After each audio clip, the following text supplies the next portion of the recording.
Yo, on this journey of chasing your goals and dreams, sometimes you can get distracted. Today we at the studio with the legendary Fat Pimp talking about how he stayed motivated and inspired throughout his journey. This the Boys Club, the Hustlers Edition. Always bet on yourself.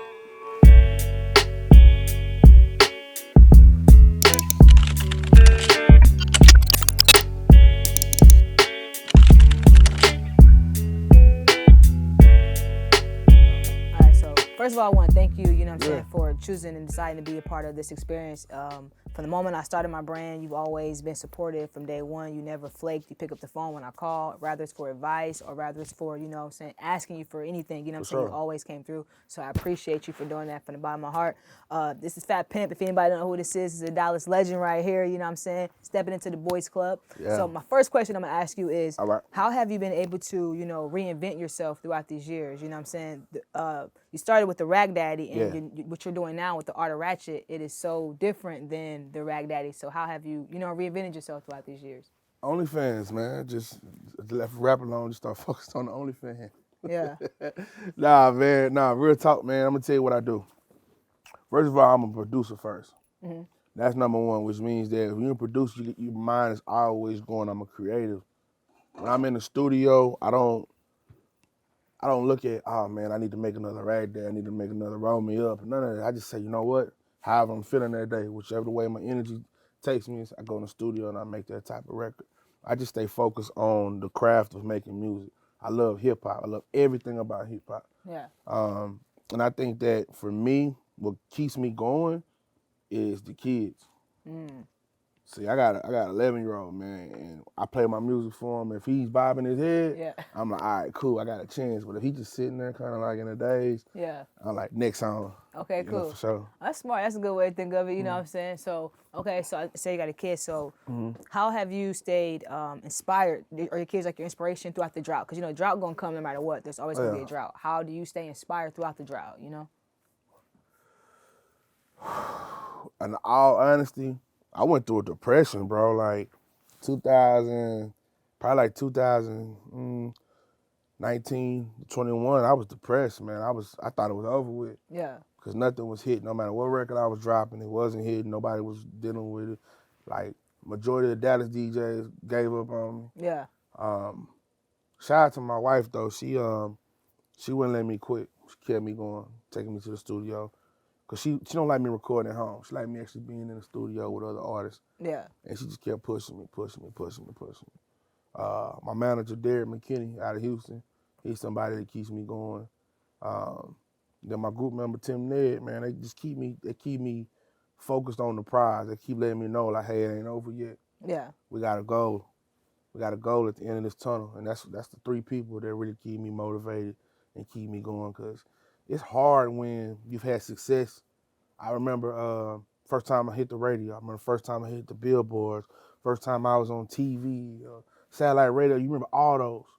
But one thing about it is, when you don't get that on your music, it'll put you in a real negative space. It'll put you in a space where you feel like you fell off. Yeah. When you look at all the artists, I'm not even going to talk about the rest of the country, but I'm just talking about Dallas in general. When you think about all the success that a lot of these artists have had and they can't get that no more, that's a very, very dark space to be in. And I thank God so much for my team, because they keep me pushing. Like I'm not BSing with you. This ain't like for the camera or nothing, but I really, really was in a weird space, a really weird space. I started thinking about jobs. Yeah. Started thinking about, man, I'm trying to get far away from this music, and man, just to have some success now, it's so gratifying. It feels so fulfilling right now. Yeah, that's dope. You know what I'm saying? When I came home, I chopped it up with Bebe. I went to go meet up with Bebe and talk to him, and he told me, you know, he gave me some game. He said, you know what? You need to find you a Dallas artist who you look up to and who's doing their thing still. You know what I'm saying? Someone who's low key, and you're the first person to come to my mind, because I remember just watching you just on Instagram. You know, even throughout those years, you was always in people's comments, and people responded back and they flew with you back. You know what I'm saying? So I knew that the love was mutual. You know why? Yeah. I think for me, I always been popular. I ain't never been in school. I don't care where we at, I always been popular, the cool crowd. And one thing I've always hated was the fake. the fake that people do. Yeah. Like when you get on Instagram and you leave a comment on celebrities, what do? They never respond. Yeah. They see it, but they'll never respond. Yeah. So I hate social media because people aren't social. Mm-hmm. So I made like it my job to, if I see somebody doing a clothing line, if I see somebody with some good music or good food or good advice, I always comment. Yeah. I even go to Say Cheese and Dallas Global and just and mess with the people in the comments. Yeah. Because what it does is it means that I'm humbling myself and at the same time I'm approachable. It's somebody would rather rock with somebody who they can communicate with and they can vibe with versus somebody say, "Ah, that dude is fake." Yeah. He seen my comment. It's like, nah, man, I talk to everybody. Yeah. I'm a social guy. I like to talk to people, man. So. Yeah, I expect that about you. I said from day one, you talk back like, damn, he responded back. Like, that was yeah. cool. You know that's what I'm saying? Whack to me when people do that, man. Act like they don't see your comments. Yeah. Man. Like, to all the people that's watching this, all the celebrities have 3 folders. If you got blue check, you got like 3 folders in your DMs and stuff. Okay. It's like a general, a primary, and then it's like a filter one. Yeah. But y'all see the messages, man. Also, they see them, so they know. Yeah. Oh, that's free game right there. No cap, man. Look, they see the messages. You about to pull up free game right here. I'm about to show you. Hold on. I never knew Just that. So you know, okay. hold on. Look, just so you see, look. All right, so boom, you get the primary, Yeah. the general, and then you get your request. Oh, so you go there, scroll on there, see who bad, I'll respond to her. Yeah. So you know how people say, man, you didn't get my DM. They can say, yeah, I ain't get it, but they don't tell you it's a whole folder with all your people. Like for people that don't follow you, or you don't follow, you got a whole folder for them. How about that? You know what I'm saying? Blue check, they make it to where like if say you got somebody talking trash in the comments or whatever, and they come to your DM, they go there. Wow, so I got blocked a couple times from a couple people. Now I know how they did that. That's cool. For sure. Makes sense. All right, bet. All right, my last question to you. Well, 2 more questions. What does it mean to you to always bet on yourself? I always bet on myself. At the end of the day, before I leave the house, I ask Allah to guide me, keep me moving in a positive space, man. And I know at the end of the day, I got to pay them bills. So I bet on myself every day to go out there and be successful, go out there, make some money, go out there and just be the most stand-up individual I can be. Yeah. Because if I don't get it, bills ain't getting paid, my kids don't eat, you know what I mean? My wife going to be stressed out and I can't afford that, man.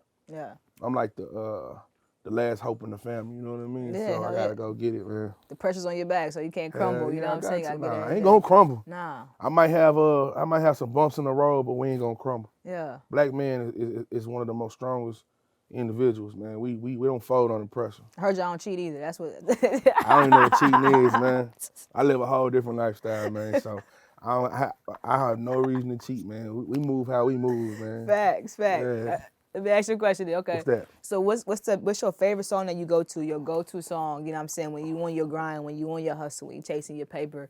You know what I'm saying? When you focus, what's your go-to? Mine's is, I'm gonna tell you mine. Mine's is Nipsey.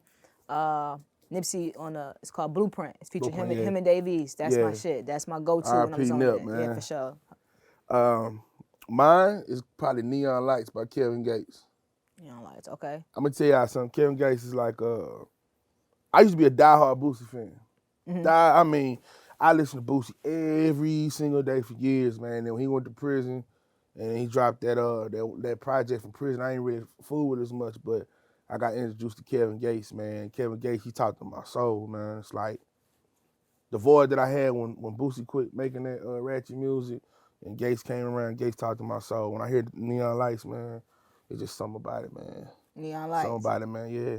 All right, I'm a Gates fan. I'm a diehard Gates fan. I'm a stan. Yeah. It's like it's Kanye, then it's Gates for me. Yeah. Yeah, I might listen to that Neon Lights by shout out Gates. to Kevin Gates, for man. sure. All right, bet. Well, I just want to thank you, you know what I'm saying, for the bottom of my heart, for being a part of, you know what I'm saying, the Boys Club, stepping into the Boys Club, giving us some game.